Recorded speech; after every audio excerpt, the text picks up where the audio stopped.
그 일이 이르고 그 일이 이루어지리니 이 날들이 내가 말했던 그날이라. 주 하나님이 말하노라. 이스라엘의 성읍들에게 거하는 자들이 나가서 무기를 불에 놓아 태우리니 작은 방패들과 큰 방패들과 활들과 화살들과 몽둥이들과 창들이라. 그들이 불로 이 무기를 7년간 태우리라. 그리하여 그들이 들에서 어떤 나무도 취하지 아니하고 산림에서 어떤 나무도 자르지 아니하리니 이는 그들이 불로 무기를 태울 것임이라. 또 그들은 그들의 약탈한 것들을 약탈할 것이요 그들의 강탈한 자들을 강탈하리라. 주 하나님이 말하노라. 그때에 내가 고객에 이스라엘에게 무덤에서 한 장소를 주리니 바다 동편에 있는 행인의 골짜기라. 그것이 행인들의 길을 막으리라. 또 그들은 곡과 그들의 모든 무리를 그곳에서 매장하리니 그들이 그곳에 하몬곡 골짜기라 부르리라. 이스라엘 집이 그들을 7달 동안 매장하여 그 땅을 깨끗하게 할 것이라. 아멘.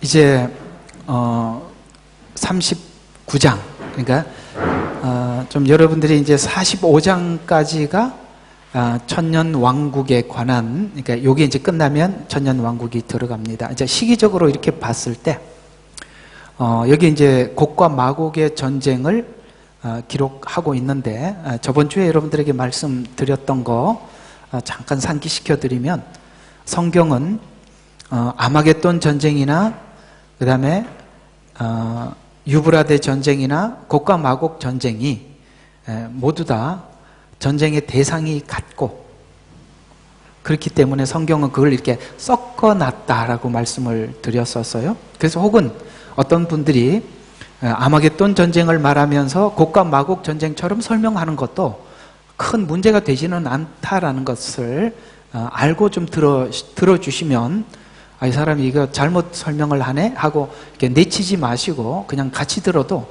큰 문제가, 무리는 없어요. 그러니까 그렇게 참고 삼아 알아두시라 말씀을 일단은 드리고, 오늘은 탐욕과 죄로 산 사람들의 최후. 오늘 여기 보니까 이제 모든 전쟁을 마치고, 전쟁에 뭡니까? 무기도 다 태워버리고 사람 시체도 태워버리고 이렇게 다 이제 전쟁이라는 것이 이렇게 끝나지요. 우리 학교 다니면서 이제 세계사를 배우면, 세계사는 사실 전쟁사지요. 전쟁에 의해서 나라가 세워지기도 하고 또 망하기도 하고, 또 누군가가 패권을 잡고 또 한동안 가지고 있다가 또 쇠약해지고, 인간의 이제 한계죠. 쇠약해지고 또 신흥 제국이 등장하게 되고, 이런 일들이 세계사를 보면은 전부 다 그런 이야기들인데, 성경에는 다니엘서에 이 세계사를 하나님 미리 말씀을 해주셨죠. 이렇게 느부갓네살이라는 왕을 통해서 하나님께서 뭐예요? 환상을 보여주시고, 시대가 이렇게 계속 변해갈 것. 그래서 어떤 나라가 무너지고 새로운 신흥 제국이 생기고 이렇게 하죠. 근데 이렇게 한번 생각해 보세요. 패권을 잡았을 때, 나라들이 패권을 잡았을 때 어떤 생각을 하게 됩니까? 굉장히 강력하니까 지난날 패권을 잡았던 나라를 누르고 패권을 잡은 거 아니겠어요? 그렇죠? 그러면 모든 나라들이 복종할 거 아닙니까? 복종을 할 때 그들의 눈으로 보면 자기 나라의 이 세력이 영원할 것 같이 느껴지는 게 인간의 생각이에요. 예를 들어서 우리 개인의 인생 속에서도 내가 권력을 가지고 그 다음에 재정적으로 넉넉하고 건강하고 이럴 때 이것이 지속될 것 같지만, 여러분, 하나님이 이 인간에게, 모든 인류에게 공평하게 하나 준 게 있다면 죽음이라는 것입니다.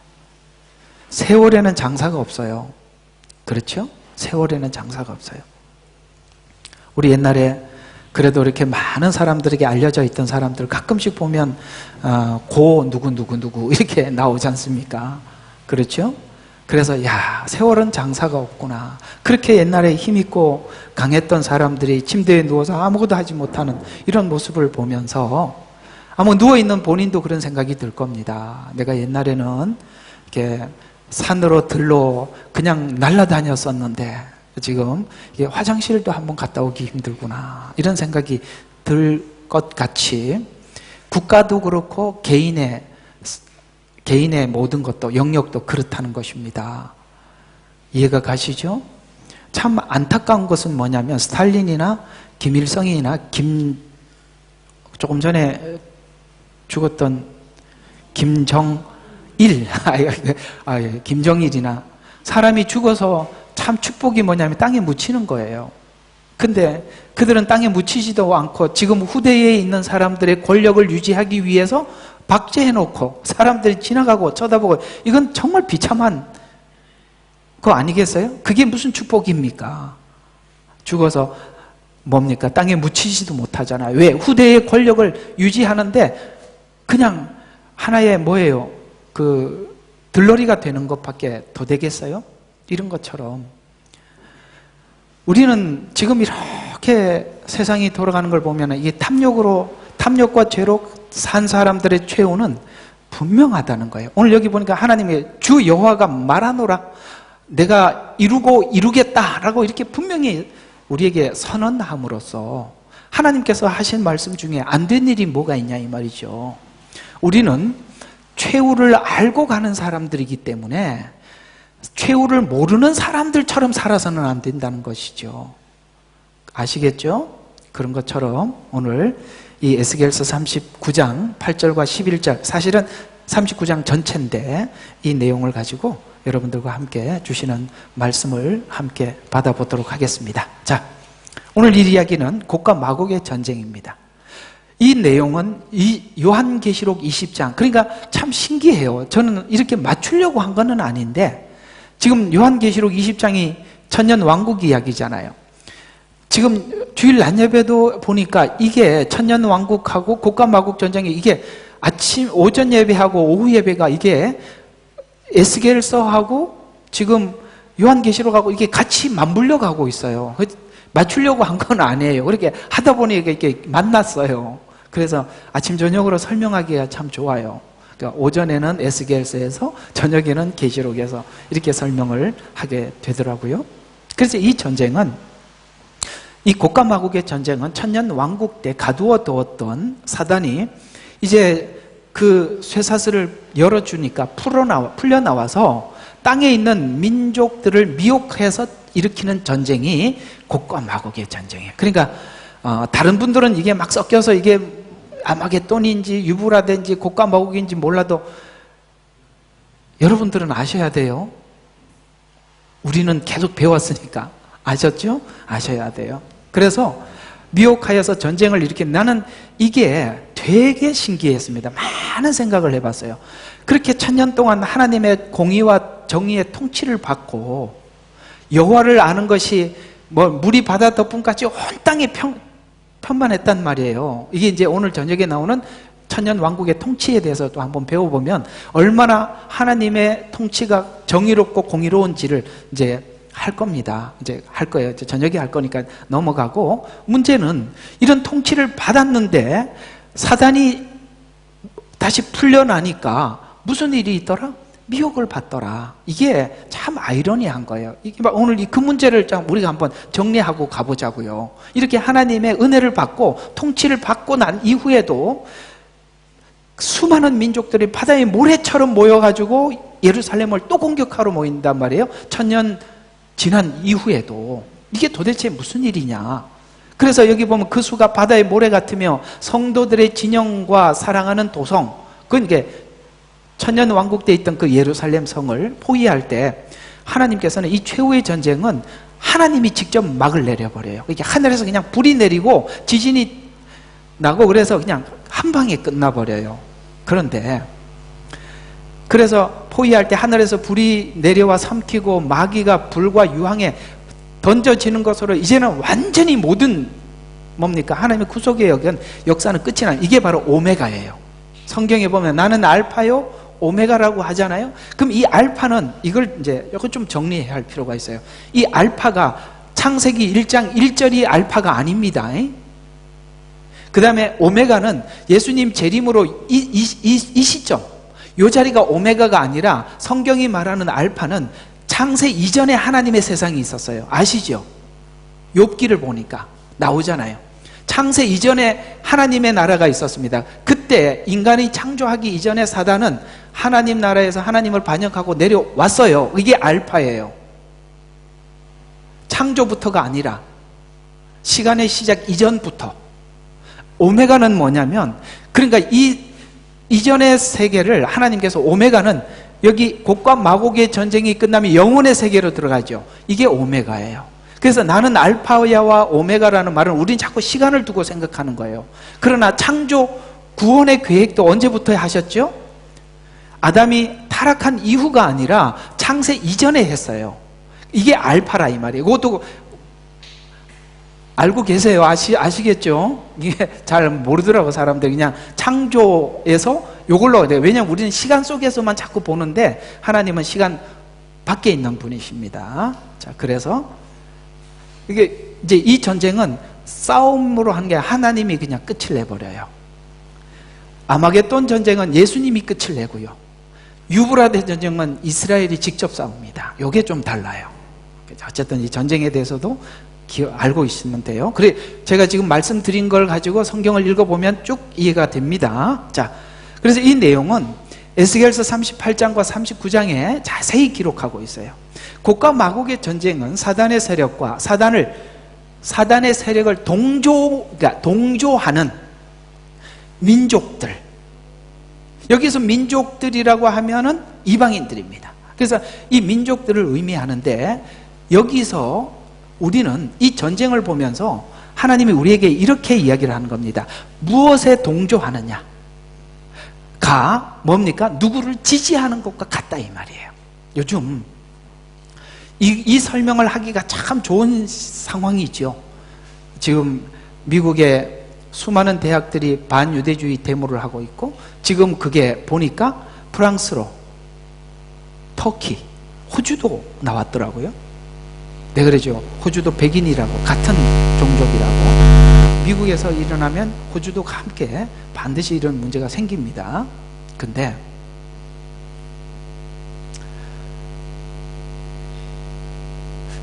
요즘 교회들이 어떻게 설교하는지 모르겠어요. 팔레스타인과 유대인들, 그 옛날에도 예수님 십자가에 못 박아 죽이더니 지금도 나쁜 짓 한다고 이렇게 설교하면 그 교회에서 나오셔야 돼요. 제가 성경을 읽다가 깜짝 놀라는 한 가지를 제가 발견한 게 있었어요. 그게 뭐냐면, 베델로도 가지 말고 길갈로도 가지 말라 그래요. 그건 교회거든요. 우상 숭배된 교회, 하나님을 떠난 교회는 가지 말라고 하더라고요. 이제는요, 내가 인간관계 때문에 얽혀 있거나 뭐 다른 이익 때문에 얽혀서 그 교회에 붙어 있으면 당신은 그것 때문에 예수를 믿고 교회를 다니는 것이지 복음을 위해서 예수 믿는 건 아닙니다. 그래서 나는 그냥 스치면서 봤어요. 베델로 가지 말고 길갈로 가지 마라. 그거는 대체 그 북이스라엘의 여로보암이 대체하기 위해서, 예루살렘 진짜 교회로 가지 못하도록 대체해서 세운 교회 아닙니까? 그렇죠? 거기는 가지 말라고 했습니다. 그들은 복음에 대해서도 문외하고 예수님과 아무 관련이 없는 사람들입니다. 지금 하나님께서 양과 염소의 비율과 같이 모든 민족에게 묻는 거예요. 너는 이스라엘에게 접붙임을 받은 줄로 믿느냐? 아니면 너 혼자 됐다고. 그거 오늘 한번 살짝 짚고 가봅시다. 로마서 11장인가? 한번 가봅시다. 이거요, 굉장히 엄중한 말씀이거든요. 지금 우리가 이렇게 이 방송들도 보면 아예 이런 부분에 대한 이해가 없으니까 그냥 이스라엘에 대해서 그렇게 이야기를 하는데, 그거 아니에요. 자, 어디 나오냐면 로마서 11장, 자, 어디를 보시냐면 15절부터 봅시다. 11장 15절 제가 한번 읽어드리겠습니다. 그들을 버리는 것이 세상의 화해가 되었다면, 이스라엘을 버리는 것이 세상의 화해가 되었다면 그들의 받아들임은 죽은 자들로부터 살아나는 생명이 아니고 무엇이겠느냐. 자, 첫 열매가 거룩하면, 이 첫 열매는 유대인들을 이야기하는 겁니다. 예수님이 이야기가 아니에요. 이런 말이 있어요. 이방 교회는 로마서 9장부터 11장에 대해서 완전히 눈이 감겨 있고, 유대 교회는 이사야 53장이 눈이 감겨 있는 겁니다. 그래서 예수님을 못 알아보고 있고 우리는 이스라엘을 못 알아보고 있는 거예요, 서로가. 근데 보세요. 첫 열매가 거룩하면 빵덩어리도 거룩하고 뿌리가 거룩하면 그 가지도 거룩하니라. 이 지금 뭡니까? 첫 열매, 뿌리, 이건 다 유대인들을 이야기하는 것입니다. 왜요? 그들이 하나님 앞에 언약이 있고 그들에게 하나님의 약속이 있는 거잖아요. 그렇죠? 그러면서 계속 보세요. 17절. 또한 만일 가지들 가운데 얼마가 꺾여지고 올리브인 나무인 내가, 요건 내가는 로마서를 보내니까 이방 교회를 이야기하는 것입니다. 우리는 무슨 올리브 나무래요. 그래서 내가 그들 가운데 접붙여져서, 요게 에베소서 이야기예요. 에베소서 이야기라고요. 우리가 접붙여졌다는 이야기를 하는 게 에베소서 이야기라는 거예요. 접붙여져서 올리브 나무의 뿌리와 기름진 것을 함께 받게 되면, 그들의 약속, 그걸 우리가 함께 받게 되었다면, 자 봐요. 그 가지에게 자랑하지 마라. 지금 유대인들을 우리가 그렇게 할 게 아니라 이 말이에요. 너희들이 이 대체신학에 대한 비슷한 이야기가 나오잖아요. 유대인들을 하나님 버리셨고 이 교회를 선택했다. 아니라고 이야기하잖아요. 그 가지들에게 자랑하지 마라. 내가 자랑하여도 내 뿌리가 지탱하는 것이 맞지요. 가지가 나무를 지탱하는 게 아니라 뿌리가 지탱하잖아요. 뿌리가 지탱하는 것이요, 뿌리가 너를 지탱하는 것이 아니라, 그러면 내가 말하기를 가지들이 꺾인 것은 내가 접붙이기 위한 것이라 옳도다. 자, 20절부터 하나님의 책망이에요. 옳도다. 그들이 믿지 아니함으로 꺾여졌고 너는 믿음으로 섰다. 높아지려는 생각을 품지 말고 도리어 두려워해라.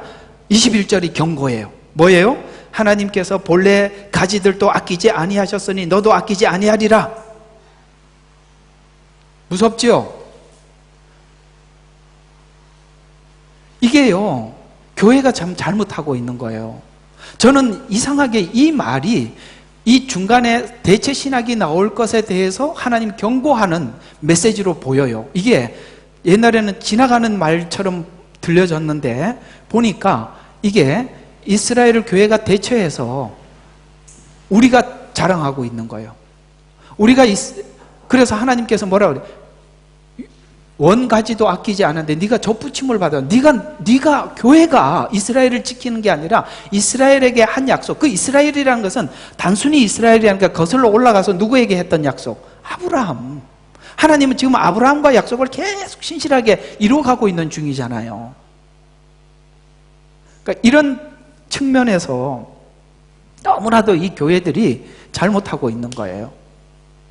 지금도 만약에 이런 상황에서 전 우리 한국 교회, 그러니까 한국인들의 그 의식 조사에서 정말 충격받은 게 뭐냐면, 독일이 유대인들 홀로코스트 할 때 독일 안에 정서가 반유대주의적 정서가 52%인가 그랬답니다. 50 몇 프로예요. 50% 조금 넘었어요. 반 조금 넘었었어요. 그런데 우리 한국이 옛날에 유대인에 대한 그 설문조사를 하니까 우리 한국이요, 독일보다 1%가 높았대요. 와, 얼마나 놀랐는지 몰라요. 왜냐하면 우리는 유대인들과 아무 관련이 없는 사람들이에요. 그리고 실제 우리가 교회가 이렇게 빠르게 성장하고 부흥한 것에 대해서 우리가 이 로마서 9장과 11장만 본다 하더라도 우리에게 이 복음을 전달해주고 그랬던 유대인들에게 이 성경을 우리에게 전달해준 신약 성경도 유대인들이 준 거 아닙니까? 그 사도들 다 유대인들 아닙니까? 우리가 이 성경 없이 어떻게 예수를 믿게 됐겠어요? 이 말씀을 전하기 위해서 그들이 얼마나 고난을 받았습니까? 이 목회를 해보니까 알아요. 여러분들에게 말씀을 전하기 위해서 들들들 볶더라고요, 이 목사를 하나님이. 왜? 그렇게 내가 아무것도 모르고 전하지 못하게 하려고 뭘 하나도 다 경험하게 하는데 이게 너무 힘들어요. 나는 정말 하나님이 처음부터 이 종은 이런 거라고 하랬으면 난 진짜 안 한다고 막 펄펄 뛰었을 거예요. 이렇게 힘들 줄 몰랐습니다. 근데 이걸 전달했던 유대인들의 역사를 한번 보세요.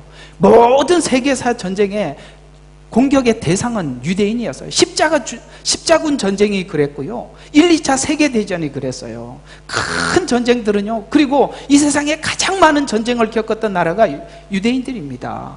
근데 이건 뭐 이상하지 않아요? 뭔가 이상하지 않으세요? 이건 분명히 영적인 어떤 힘에 의해서 작용하는 것이에요.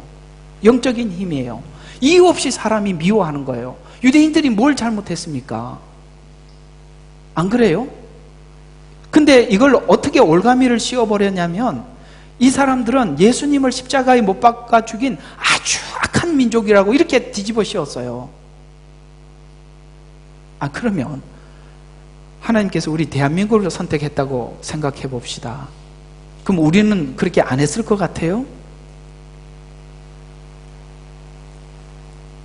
그래서 참 지금 이게 돌아가는 상황을 보면서 아직도 이런 부분에 대해서 눈을 뜨지도 못하고 아직도 팔레스타인이 어떠니 이런 식으로 교회에서 외쳐대고 있으면 그거는 진짜 아닙니다. 그 교회는 그냥 그건 베델 교회고 길갈 교회예요.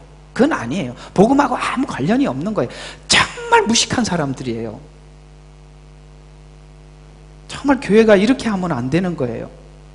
그래서 이걸 보면 이런 이야기예요. 천년 왕국의 평화의 시기를 경험한 하나님의 평화의 통치와 공의와 정의의 통치를, 정말 하나님의 그 정의의 통치를 받았다 할지라도 사단이 미혹을 하면, 미혹을 당하는 걸 보면 어떤 생각이 드느냐면 이 생각이 결론이 들더라고요. 사람은, 인간의 마음은 배워서 변화되는 것이 아니라 오로지 십자가의 은혜의 감동만이 사람을 변화시킨다. 여러분 공감하면 아멘 해보세요. 아무리 가르친다고 사람이 바뀌는 게 아니라 주님을 만나야 바뀌더라고요. 여기는 정말 하나님의 통치를 받고 진짜 그렇게 안정된 생활을 했지 않습니까? 그래도 사단이 미혹을 하니까 넘어가더라. 왜? 사람의 마음 자체가 안 바뀌니까. 그래서 천년 왕국의 평화의 통치를 받으나 그 마음의 진정성은 곡과 마곡의 전장의 참여 여부에 의해서 자기가 지금 하나님에 대해서 어떻게 대하는지를 표현하는 거예요.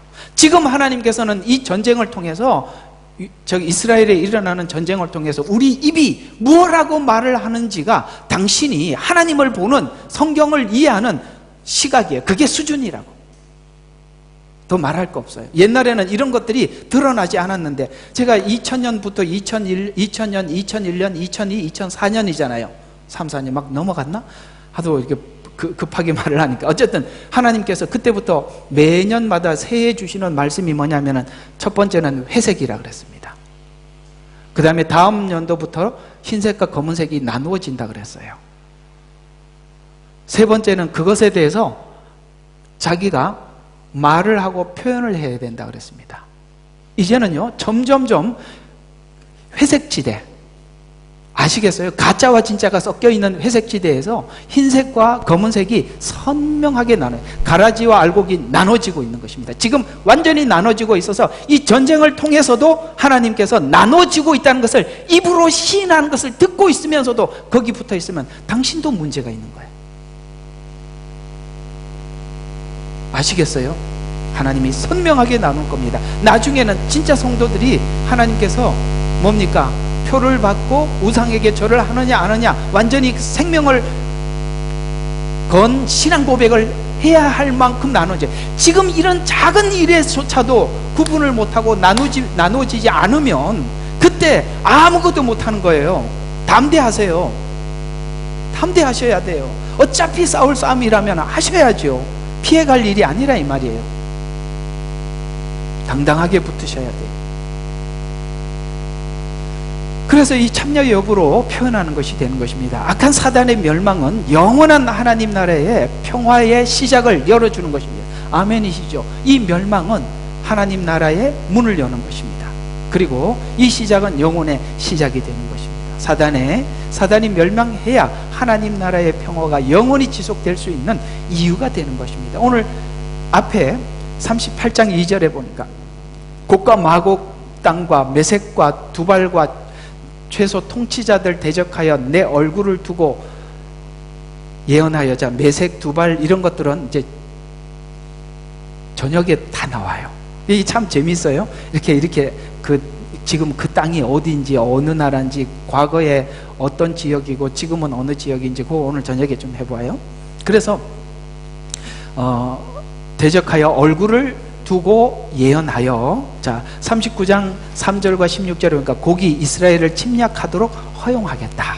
그러니까 하나님의 허락하여서 침략을 하게 되는데 2절에 보니까 내가 너를 돌이켜서 이스라엘 산들 위로 너를 인도하리라. 그래서 인도해서 38장 18절과 23절을 보니까 종말론적 재앙을 내리겠다. 그래서 이스라엘에게 영원한 승리를 주겠다. 무슨 말이에요? 이 전쟁도 하나님께서는 이런 게 있어요. 하나님은 심판을 하실 때 심판을 받을 분명한 이유와 근거를 상대방에게 분명하게 명시하게 합니다. 참여하게 합니다. 아시겠어요? 하나님을 모독하게 합니다. 그걸로 심판을 하시는 것입니다. 근거 없이 하는 게 아니에요. 그러나 우리 인간은 겉으로 표현한 거, 행동한 걸 가지고 하지만 하나님은 심령과 폐부를 살피셔서 그 동기를 심판하시는 거예요. 무섭죠? 이 세상에 어떤 재판관이 그렇게 재판할 수 있겠어요? 동기를 어떻게 압니까? 아시겠어요? 얼마든지 덮고 숨길 수 있어요. 겉으로 드러난 부분들은. 그러나 하나님은 그 심령과 폐부를 살피시고 그걸 심판하시는 겁니다. 우리 마음을. 무섭지요? 그래서 하나님의 심판은 왜 백보자 심판이냐? 무엇 하나 숨길 수 없는 거예요. 하얀 보자예요. 그 앞에 가면 하나님께서 우리 지금 법정에서 일어나는 것처럼 그렇게 전혀 그렇게 하지 않습니다. 어떻게 심판하느냐면 그들이 하나님 앞에 서서 자기의 죄를 직고하리라. 직고가 뭐예요? 저는 그랬습니다. 저는 그랬습니다. 저는 이렇습니다. 아시겠어요? 자기가 자기 죄를 고백하는 거예요. 그 거룩하신 위엄 앞에서 아무도 숨길 수가 없는 거예요. 우리가 가끔씩 하나님을 만난 사람들이 그 죄를 하나님께서 우리에게 지적해주고 말씀해 주실 때 우리 속에 있는 깊은 나의 죄를 비춰주실 때 딱 그런 상태, 거기서 하나님 앞에 아무 말도 못하는 겁니다.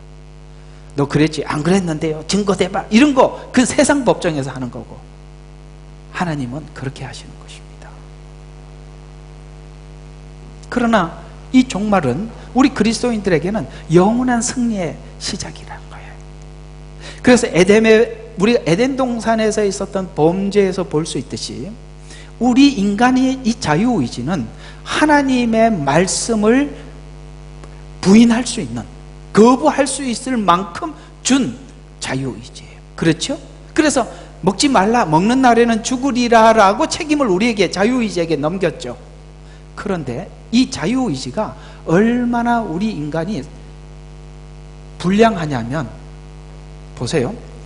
이 자유의지가 사단이 에덴에서 침투하여 인간의 자유의지를 흔들어서 범죄의 자리로 이끌어 갔다는 것인데, 이 에덴에서 아담과 하와가 범죄했던 범죄를 생각해 보면 천년 왕국의 평화가 지속될 수 있었던 이유는 사단이 결박되었기 때문에 유혹 없이 평화를 누릴 수 있었던 것처럼, 사단이 등장하기 전에는 아담과 하와가 선악과를 먹을 생각을 안 했었어요. 맞지요? 안 했었어요. 그래서 사단 유혹과 인간의 탐욕은, 아시겠어요? 유혹과 탐욕이 둘이 만나면 죄를 확산시킨다 이 말이에요. 그러니까 우리가 뭘 제거를 해야 되느냐? 우리 속에 있는 탐욕을 제거해 놓으면 유혹을 받지를 않아. 근데 우리 속에 욕심이 있으니까 끊임없이 뭘 받는 거예요? 유혹을 받는 거예요. 근데 이런 것들이 우리 속에 뭘로 있느냐면 자존심으로 남아있단 말이에요. 자존심. 그래서 우리는 만물의 찢기처럼 되어서 사는 게 복이에요. 만물의 찢기처럼 살아란 말이에요. 예? 안 알아줘도 상관이 없고 몰라줘도 상관이 없고 하나님과 나 관계 속에서 내 자존감이 높으면 끝이에요. 됐죠? 하나님과 나 사이에서 하나님의 사랑받는 자로서의 자존감이 높으면 우리가 사람이 나를 낮추든 높이든 아무 상관없어요. 왜? 그분의 사랑을 내가 의심하지 않으니까. 그래서 항상 사단은 그래요. 우리 속에 있는 유혹을 틈을 타서 유혹을 하는 거예요. 탐욕을 틈을 타는 거예요. 그게 항상 우리 속에 뭐든지 있어요. 근데 여러분들, 하나님이 그걸 처리를 하시거든요. 그게 처리가 되는 과정이 우리에게 고통스러워요. 그래도 하셔야 돼요. 하나님이 하시기 때문에 할 수밖에 없어요. 그러니까 이거 없이 교회를 매끄럽게 가면 좋겠는데, 이 과정이 저도 힘들고 여러분들도 힘들죠. 그렇죠? 예, 이게 힘들어요. 깡통같이 찌그러져도 괜찮겠습니까? 지금 현상 유지를 하셔야 되겠습니까? 자, 그래서 선한 통치를 받아서 평화의 세월을 보내도 변화는 불가능하더라. 왜? 다 외형적인 거니까. 내면은 아니라 이 말이죠. 그래서 죄는, 에덴 동산에서 우리에게 설명하고 있는 이야기는 뭐냐면, 죄는 가장 좋은 조건. 여러분, 에덴 동산이 이 세상에 가장 좋은 조건이에요. 근데 가장 좋은 조건을 가졌던 에덴에서 일어나는 것을 보면, 천년 왕국의 평화 기도, 인간의 마음을 바꿔놓지 못했다는 것은 당연한 일이더라. 아시겠어요? 천년 왕국이나 에덴 동산이나 비슷비슷한 상황이에요. 거기에 아담과 하와가 유혹을 당한 것은 아직도 그 마음속에 하나님에 대한 이해, 자기 자신에 대한 탐심, 이것이 남아있는 것을 비집고 들어오잖아요. 그러니까 사단이 말도 안 되는 질문을 하잖아요. 할 필요도 없는 질문을 들어오는데, 그걸 받아들이는 이유는 내게 그게 있다는 거죠. 나는 요즘 이 선동하는 사람들을 보면서 많이 배웁니다. 선동이라는 것이 없는 걸 만들어서 사람들에게 말도 안 되는 걸 가지고 한 번, 두 번, 10번 하니까 나중에는 선동하는 말도 이제는 거기에 나도 모르게 흡수돼서 그런갑다 하고 들어가더라고요. 온 세계가 선동을 당하고 있어요. 아, 이렇게 되는 거구나. 그러니까 와서 뭐라 그러니까, 먹지 말라고 하더냐? 먹는 날에는 죽으리라. 그래, 죽으리라를 어디로 가요? 죽을까 하노라로 넘어가죠. 반반. 나중에는 어떻게 합니까? 봄에 눈이 밝아 먹음직하고 탐스러워 먹어요. 이해가 가죠? 요 넘어가는 과정. 어디서부터 시작했어요? 대화를 받아들이는 데부터 시작하더라. 이게 사단이 하는 역할이고, 지금까지 사단은 그런 일들을 해오고 있고, 지금 현재도 이런 신학이라는 이름으로 성경 해석을 변형시켜 놓았고, 사람들의 마음은 지금 많이 달라져 있다는 것이죠. 우리는 여기서 우리 자신을 끝까지 지켜나가는 것, 이것이 지금 저와 여러분이 가지고 있는 가장 큰 숙제라고 생각을 합니다. 그래서 마지막까지 인간은 하나님 계속 에덴에서도 선택, 천년 왕국이 끝나고 난 뒤에도 선택을, 하나님 기회를 주셨어요. 선택을 하게 되는데, 그러나 은혜를 우리가 마음에 두거나 은혜를 경험하지 못하면 끝내 악의 세력에 우리가 연합되게 되고, 그렇게 된다는 진리를 우리에게 알려주고 있는 거예요. 그러니까 뭘로 준비해야 되겠어요? 하나님의 은혜로 채우는 일에 준비를 하셔야 돼요. 그 은혜가 채워지고 내 속에 있는 탐욕이 사라지고 오직 예수, 그걸로만 우리가 만족하는 삶을 살도록 지금 충분히 나를 준비시켜 놓지 않으면, 이 마지막 때 사단이 유혹하는 유혹의 범위는 과거의 에덴 동산을 뺨을 치는 거예요. 그치요? 그 범위는 너무나도 확장되어 있고 방식도 너무나도 다양한 방식으로 도전하고 있다는 것이죠. 그래서 우리는 이 모든 것을 알고 대처하는 것이 아니라 내 마음이 은혜로 채워서 그 무엇과도 바꾸지 않는, 우리 복음성가이나 나 무엇과도 주님과 바꾸지 않으리 라는 이 믿음으로 우리가 굳게 서 있을 때, 우리는 결코 유혹에 넘어가지 않는 나를 지키는 사람이 된다라고, 그런 진리를 우리에게 전달해 주고 있다는 것입니다. 구원을 받는 자와 심판받는 자는 확연히 그리고 분명히 나누실 것입니다. 왜냐하면 5절에 보니까 내가 그것을 말하였습니다. 나는 나눌 것이다 라고 분명히 말씀하고 있어요. 그래서 이제는 2020년도 넘어가면서부터 하나님께서는 처음에 가라지를 그러니까 우리가 지금 묶이는 부분이 보면은 가라지가 묶이는 걸 먼저 보고 있어요. 그렇죠? 진짜는 지금 어디 숨어 있는지 보이지도 않아요. 그래서 성경에 보면 가라지를 묶고 알곡을 추수하는 것입니다. 그러니 우리는 지금 현재 기독교계 안에서도 그 인재앙을 보면은 첫 번째가 뭐예요? 흰말처럼 미혹. 이 미혹이 모든 교회에 들어와서 이렇게 WCC나 NCCK나 그들은 그걸 또 반론하는 어떤 그 교수님들이나 목사님들은 이런 이야기를 합니다. 우리가 이걸 WCC를 세울 때 여기 있는 모든 사람들이 모두 다 동의하에서 거부하지 않으면 다른 우리가 처음에 세웠던 목적은 그들이 처음에 세웠을 때는 그 내용 자체는 오직 예수님만이 구원자고 이렇게 했다고 그래요. 나도 잘 모르겠습니다. 하여튼 자기 말로는 그래요. 여기에서 이 가입한 모든 사람들이 전부 다 동의를 해야만이 이걸 빼거나 넣거나 이렇게 하기로 했대요. 근데 지금 보니까 그래요, 안 그래요? 나는 그 사람 도대체 뭘 근거로 그렇게 하고 있는지 모르겠어요.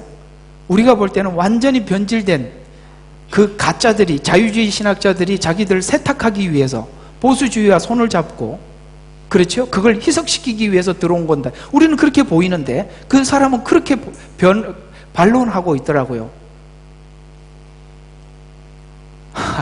내가 어이가 없어서 더 이상 진짜 나 어이가 없더라고. 어이가 없어. 아니지 않습니까? 그래서 흰말이 등장을 해서 이미 이 교회 안에 있는 진리를 빼앗기 위해서 오랫동안 작업을 했어요. 그게 미혹이 그다음에 전쟁, 기근, 그 순차적으로 가고 있는 겁니다. 전염병 순차적으로 가는 중이에요. 그건 이미 과거에 그렇게 했어요. 그래서 지금 많은 그리스도인들이 이제는 이 진리 안에 있는 예수 그리스도의 이 복음을 우리가 많이 잃어버린 상태예요. 거기에 대한 이미지가 굉장히 희석되어 있다 이 말이에요. 희석되어 있단 말이에요. 그런데 우리가 마지막까지 지켜야 될 우리 자신의 복음은 무엇이냐?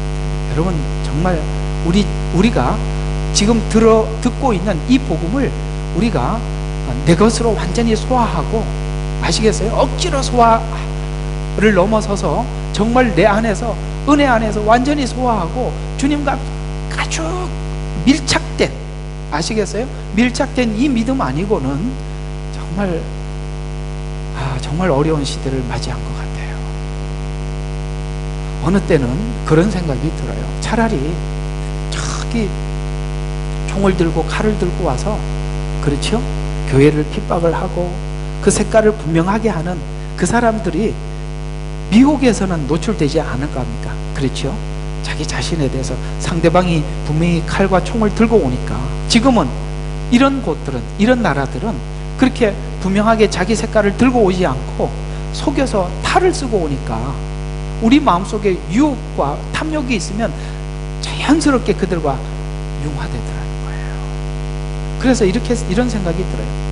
이런 곳은 숫자가 많아도, 아시겠어요? 교회 다니는 사람 숫자는 많아도 그 숫자가 진짜 믿는 믿음인가? 이건 또 다른 문제더라.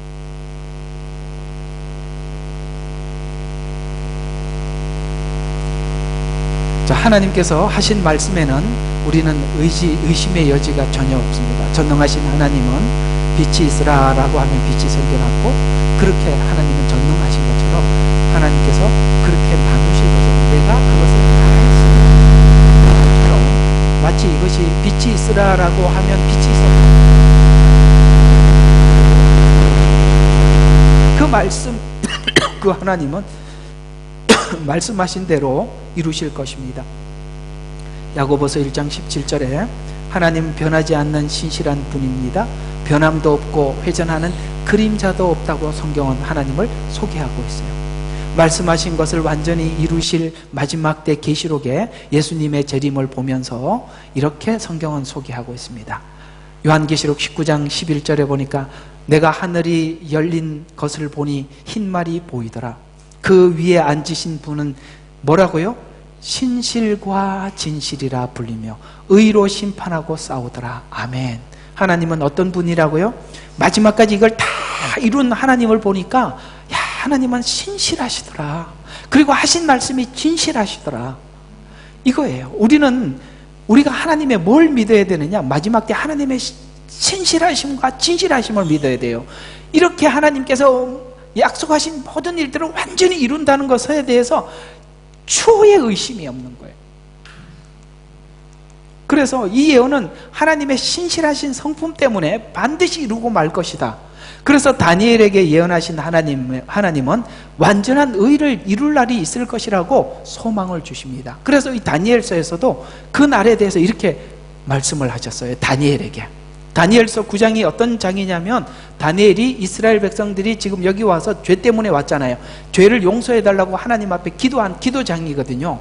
그랬더니 하나님께서 이 이스라엘 백성들의 죄를 이렇게 용서할 것이라고 하나님께서 다니엘에게 계시를 준 말씀이 이 말씀이에요. 이 말씀 굉장히 중요한 말씀이거든요. 자, 다니엘서 9장 24절에 보니까 내 백성 거룩한 성을 위하여 내 백성과 거룩한 성 이스라엘과 예루살렘입니다. 이거는 교회가 아닙니다. 이걸 교회로 딱 갖다 붙이면 다 어긋나는 겁니다. 그래서 성을 위하여 이른 이래를 정하여 70이래를 주었다.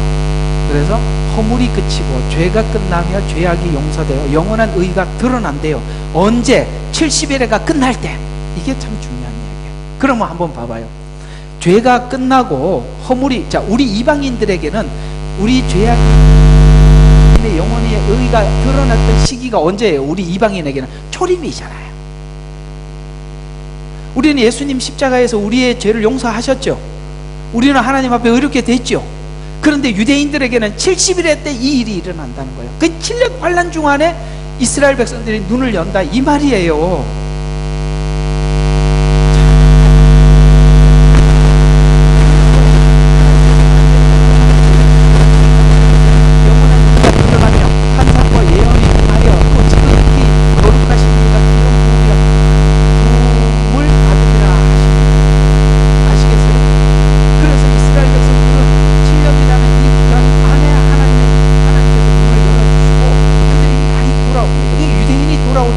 말씀드렸죠. 유대인이 돌아올 때는 이방인이 함께 돌아온다고.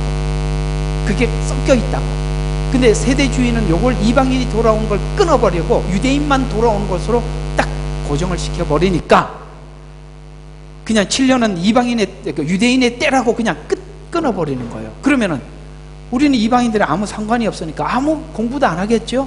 이건 다 어떤 작전이냐면 계시록 못 보게 하려고 그러는 거예요.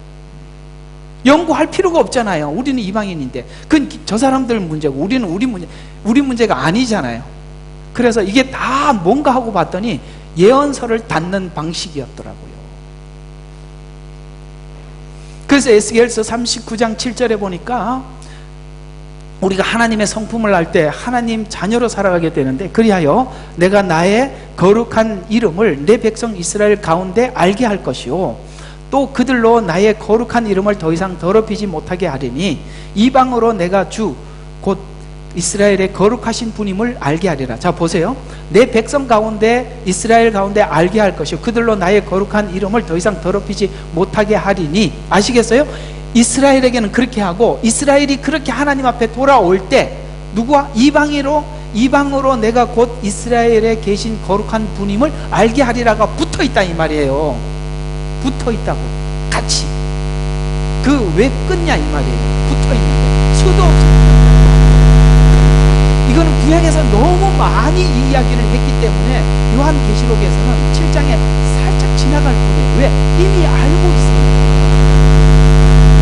14만 3천이 돌아오고 그 다음에 뭐라고 해요? 흰옷 입은 우리들이 셀 수 없는 민족들이 강원들이 돌아오더라. 이 이야기를 왜 살짝만 했냐면 워낙 앞에서 많이 했기 때문에 더 많이 언급할 필요가 없었던 거예요.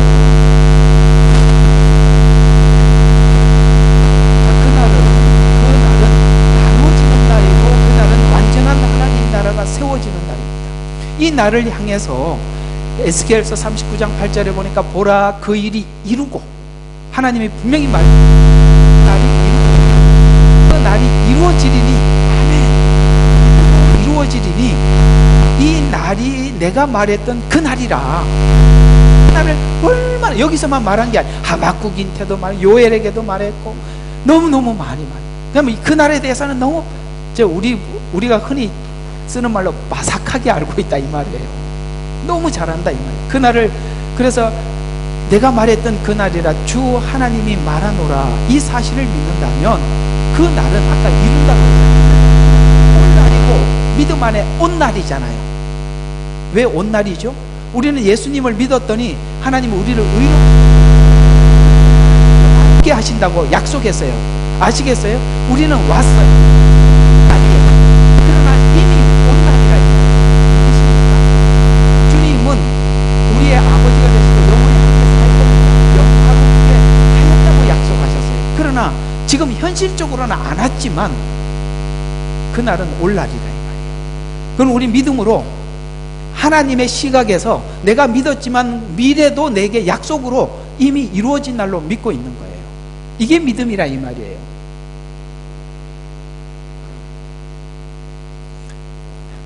네, 좀 이렇게 이해하시면 아멘 해주세요. 예. 믿음은 과거, 현재, 미래라는 시간적 개념을 넘어서는 겁니다. 왜? 하나님의 말씀은 시간에 매여있질 않아요. 하나님은, 아시겠죠? 그런 시간적인 것이 아니라 어제나 오늘이나 영원토록 동일하신 하나님이에요. 동일해요. 우리가 시간 속에 들어가서 사는 거지. 자, 그래서 이 인간의 악행인 전쟁은 하나님이 종식시킬 겁니다. 시편 46편 9절에 보니까 그가 땅 끝까지 전쟁을 쉬게 하시며 활을 꺾고 창을 끊으며 수레를 불사르는 도다 라는 말씀이, 여기 이런 말씀들하고 다 시편도 이렇게 연결이 되어 있어요.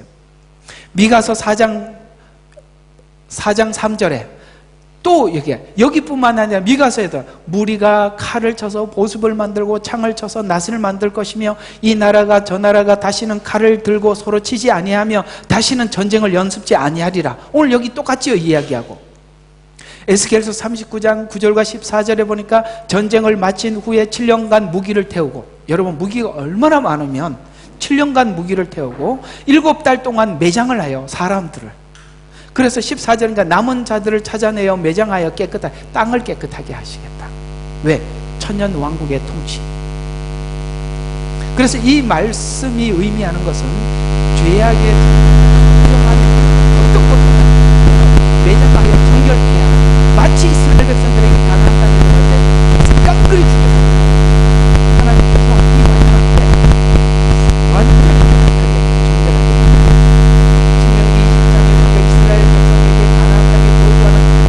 거류민들의 호흡이 있는 자는 하나도 없지 말라 라는 말씀과 같이 죄의 근원을 완전히 제거하고 이렇게 구원받을 진영과 심판받을 진영을 확연히 나눕니다. 에스겔서 39장 11절에 보니까 무덤의 한 장소를 주르니 하몬곡 골짜기, 오늘 금방 읽었던 이 하몬곡이라는 말은 하나님의 정의가 실현된 전쟁 기념관이라는 거예요. 하나님의 정의가 실현된 기념관.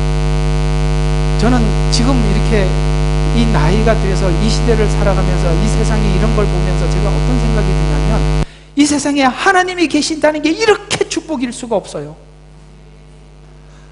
이 불의한 사람들, 너무너무 악한 사람들이, 정말 사단과 버금가는 이런 사람들이 얼마나 많은 사람들을, 정말 이런 세상에 만약에 하나님마저도 안 계신다면 저는 이런 생각이 들어요. 진짜 인간으로 태어난 게 비극이에요. 날아다니는 참새 봐요. 얼마나 행복하고 자유롭습니까? 이거는 인간 세상이 이 지능이라는 것이 악한 쪽으로 흘러가 버리면 상대를 괴롭히고 이렇게 악한 세상을 만들어내지만, 근데 이걸 사람이 해결할 길이 없어요. 우리 인간이 인간의 문제를 해결할 길이 없어요. 하나님의 공의와 정의가 실현되지 않으면 이 사람들은, 그렇죠? 그냥 이렇게 악하게 살다가 모든 사람들에게 피해를 주고 가는 겁니다. 히틀러 같은 인간이 그게 인간입니까? 인간으로 할 일이냐고요. 정말 하몬국 골짜기가 있다는 것이 너무 감사해요. 하나님의 정의가 실현된 전쟁기념관이라고 부를 것이다. 탐욕을 추구하던 사람들의 남은 것은 그들이 묻힐 매장지가 전부입니다. 탐욕을 부른 최후를 가장 잘 설명하는 구절입니다. 하몬국 골짜기, 잊지 마시기를. 그래서 인생이 하나님을 모르면 짐승과 같이 본능을 위해서 인생을 살다가 탐욕으로 죽어간다고 성경은 시편 49편 11절과 13절에 이렇게 말하고 있어요. 우리도 이렇게 살 뻔했던 사람들이에요. 그들은 자기들이 영원히 존속하고 자기들의 처소가 대대로 이어질 것이라고 속으로 생각하여, 참 나이가 늙어갖고 걷지도 못하는 사람이 그 재산 관리하느라고 머리를 정말 머리가 빠지게 관리하고 앉아있어요. 왜 그렇게 사는지 모르겠어요. 그렇게 이렇게 얘기하죠. 그 얘기잖아요. 처소가 대대로 이어지리라고 속으로 생각해요. 자기가 죽는 걸 잊어버리고 사는 거예요. 그러면서 자기들의 토지를 자기들 이름으로 부르는도다. 사람은 사람이 존귀할지라도, 하나님은 원래 인간을 존귀하게 창조했는데 탐심 때문에 짐승이 된 거예요. 그 얘기예요. 오래 살지 못하니 멸망할 짐승과 같도다. 아시겠습니까? 그렇단 말이에요. 죽음이 있는데도 죽음을 잊고 사는 거예요. 그래서 자기 소유를 삼아가지고 까지 돈을 세고 앉아있는데 돈 세다 죽는다고요. 돈 세다가 죽는다고. 쓰지도 않고 세기만 하고 앉아있어요. 오늘 얼마 들어왔나, 몇 푼 들어왔나. 그래서 짐승이라는 거예요. 근데 우리는 그 짐승에서 벗어나게 만든 거예요. 우리가 하나님을 아는 바람에 우리도 이렇게 살 뻔했는데 우린 여기서 벗어난 겁니다. 그러나 인생이 하나님을 알면 짐승처럼 살다가 가지 않고 만국의 영광 가운데 참여할 것이라고 인간의 존귀함을 이렇게 설명하고 있어요.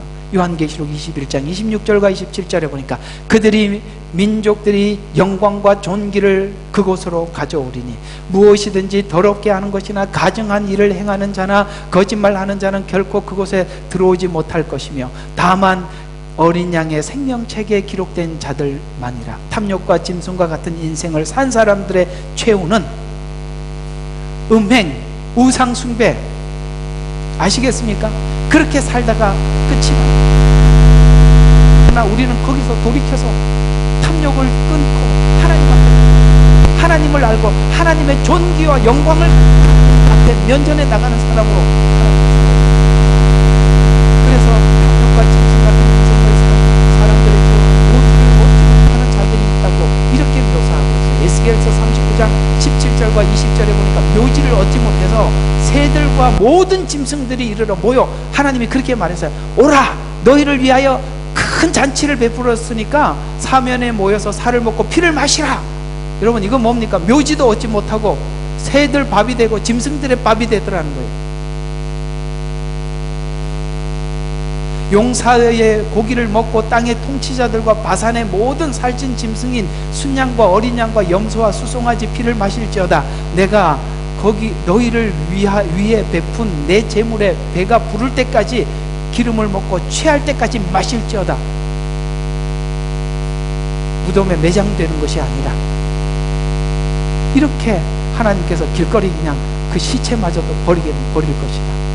위험 있는 정치, 권세자, 그들의 최후가 이렇다면 믿겠습니까? 아까 서두에서 말씀드린 것처럼 김일성이 김정일, 모태똥이 스탈린도 그래 박제되어 있나요?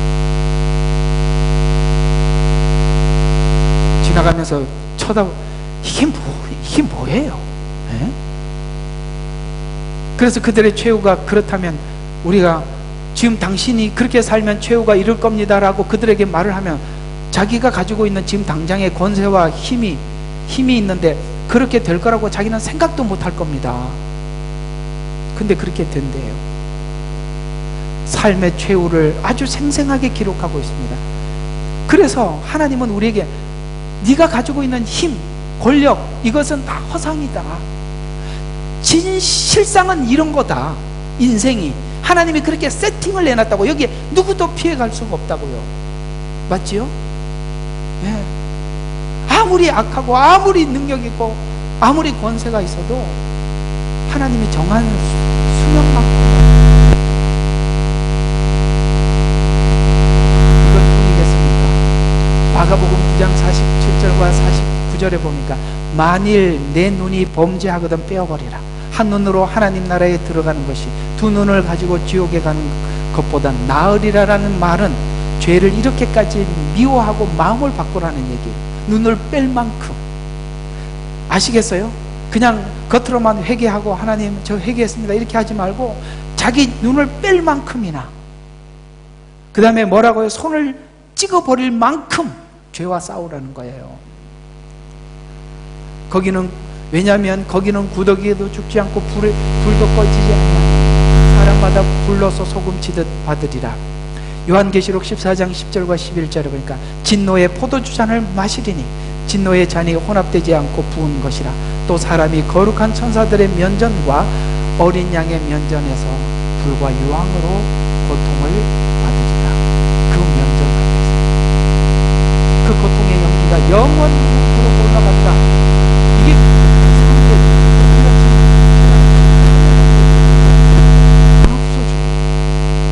그래서 영원토록 올라갑니다. 그래서 거기 기도 제목이 뭘까요? 지옥의 기도 제목. 주여 안 죽어. 그래서 지옥의 기도 제목은 주여 안 죽어. 왜?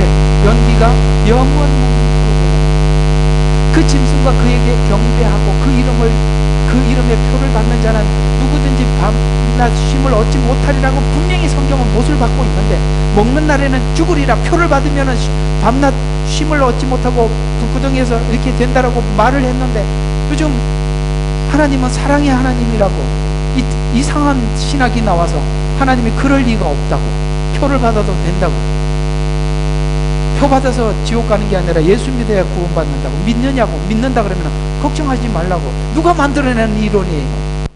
여기서 분명히 못을 받고 있는데 다 거짓입니다. 그런 말에 여러분들 누군가가 오늘 여기 와서 여러분들이 그래 말을 하면은 다 보따리 들고 나가셔야 돼요. 앉아서 듣고 있으면 안 돼요. 그것도 앉아서 끝까지 듣고 앉아있는, 그건 왜 듣겠어요? 자기도 그러고 싶은 거예요. 편하게. 성경은 분명히 말합니다. 너희 생명을 미워할 만큼 죽고자 하는 자는 산다 그랬어요. 살고자 하는, 내가 죽는 것 때문에 두려워하는 사람은 죽는 겁니다. 결론입니다. 마지막 때 모습이 아주 적나라하게 기록되어 있습니다. 보이는 것은 잠깐이고 보이지 않는 것은 영원합니다. 그래서 보이는 것은 이렇게 태워지고 매장되고 끝이 나는 것입니다. 이 내용은 곡과 마곡인 사단의 이야기입니다만 사단을 따르는 자들도 함께 겪게 될 이야기입니다. 두 결론을 우리는 오늘 눈으로 확인했습니다. 그러니 우리를 구원하실 분은 오직 예수 그리스도밖에 없음을 믿고 우리는 하나님 앞에 살아야 할 것입니다. 할렐루야. 예, 우리는 분명히 두 결론을 분명히 봤습니다.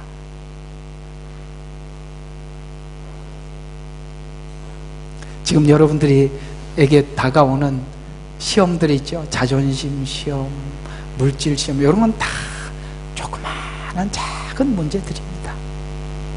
아시겠죠? 이걸 극복하지 못하면 큰일 앞에서도 편한 겁니다. 하나님